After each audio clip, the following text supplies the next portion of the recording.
The cafe was quiet, filled with the soft hum of conversation and the occasional clatter of a coffee cup against its saucer. The scent of roasted beans lingered in the air, mixing with the faint sweetness of vanilla and cinnamon. I stirred my drink absently, watching the steam curl into the air, my thoughts drifting as I listened to the rhythmic background noise. The late afternoon sunlight filtered through the large windows, casting a golden glow over the wooden tables and worn leather chairs. I hadn't expected to meet him today. It wasn't planned, wasn't something we had discussed in advance. But when he had texted a simple, casual message, coffee, I hadn't hesitated before replying. There had been no overthinking, no questioning whether it was a good idea. Just instinct. And now, here we were. He sat across from me, his presence as steady and familiar as ever, yet there was something different about today. Maybe it was the way his gaze lingered a little longer than usual, the way his fingers drummed lightly against his mug as if he were contemplating something he hadn't said yet. Or maybe it was just me. Maybe I was seeing things differently now.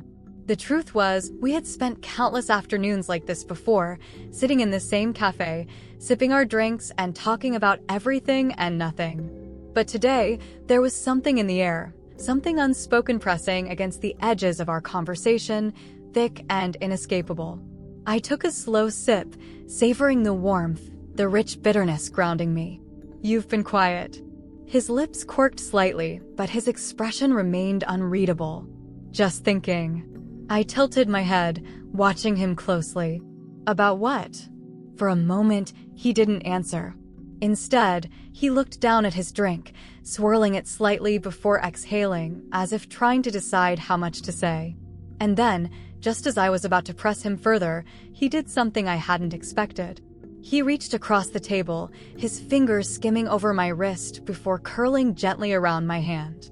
A slow, deliberate movement. Not rushed, not accidental. My breath caught, my fingers instinctively tensing beneath his touch. The world outside the cafe blurred, the soft chatter fading into the background as my focus narrowed entirely to the warmth of his skin against mine. I should have pulled away. I didn't. Instead, I stayed still, letting the moment settle between us, the quiet tension stretching, shifting into something unspoken, something neither of us had acknowledged before. His thumb brushed against my palm, slow, deliberate, as if waiting for me to react. As if waiting for me to stop him. I didn't. The air between us thickened, heavy with something neither of us had the courage to name just yet. The cafe still buzzed around us, but we were in our own world now, sealed away from the ordinary, hovering on the edge of something we couldn't quite define. He exhaled slowly, his grip tightening ever so slightly. "You ever think about it?" I swallowed, my pulse ticking a little faster. "Think about what?" His eyes lifted to mine, holding, searching. "This. Us." The words hit harder than I expected, knocking the air from my lungs for a split second. I had spent so long pretending, so long convincing myself that I had imagined the way his gaze lingered, the way his presence felt heavier than it should. But now there was no pretending, no avoiding it. I let out a slow breath, feeling the weight of his fingers against my skin, grounding me, anchoring me to this moment. Yes! His lips parted slightly, his thumb tracing a slow, deliberate path over my knuckles. And the cafe suddenly felt too small, too warm. Every inch of space between us had vanished, and I was acutely aware of how close we were, how easy it would be to lean in just a little more, to close the distance completely. I licked my lips, my voice barely above a whisper. And I don't know what to do about it. His fingers curled a little tighter around mine, his voice softer now. "Maybe you don't have to know." For the first time, I let myself consider that possibility. That maybe we didn't have to name this thing between us, didn't have to figure out where it was going before we let ourselves fall into it. I nodded, my fingers tightening slightly against his. "Maybe." His smirk was faint, but there was something else in his expression now, something warm, something patient. He didn't let go of my hand. And I didn't pull away. Something had changed. And there was no going back now. The space between us felt smaller than it should have. The cafe was still alive with the low murmur of voices, the clinking of cups, the occasional whoosh of the espresso machine. But none of it mattered. Not anymore. All I could focus on was the warmth of his hand against mine, the way his thumb traced slow circles over my skin, as if he had been waiting for this moment for far too long. As if neither of us had the strength to pull away now that the line had been crossed. "You're quiet," he murmured, his voice lower than before, rougher.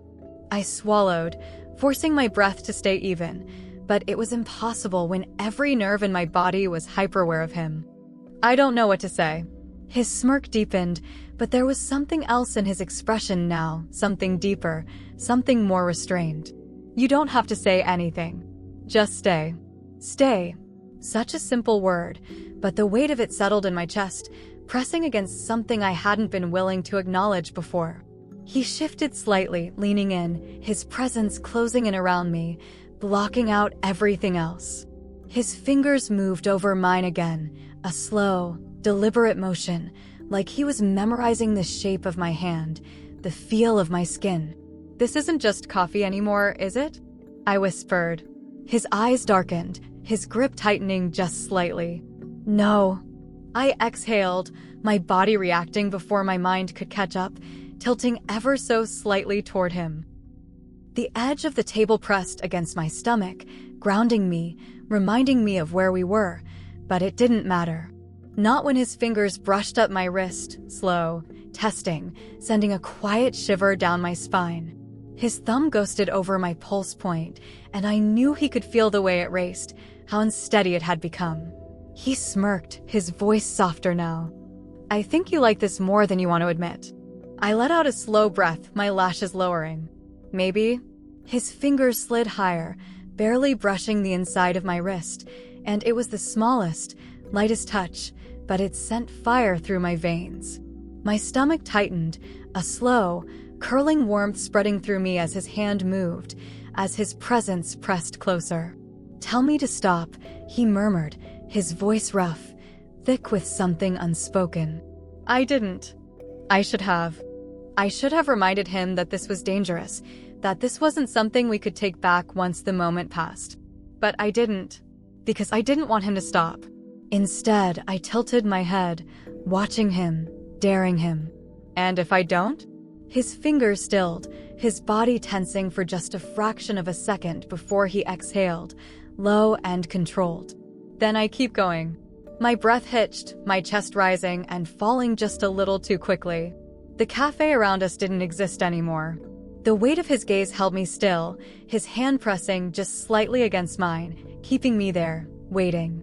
I swallowed, my lips parting slightly. "Then don't stop." His jaw tightened, his fingers flexing against my wrist before he let out a quiet chuckle, shaking his head. "You really like pushing me, don't you?"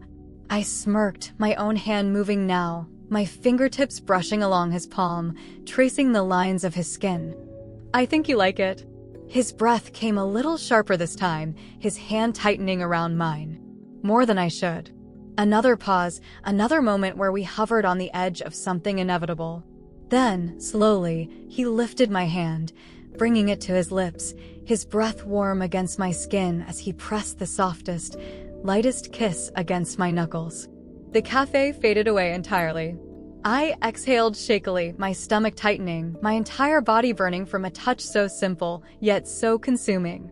He lowered my hand, his eyes still locked onto mine. "We should go." I nodded, my fingers still curled around his. "Yeah, we should." Neither of us moved, because we both knew. Once we left this cafe, there was no turning back.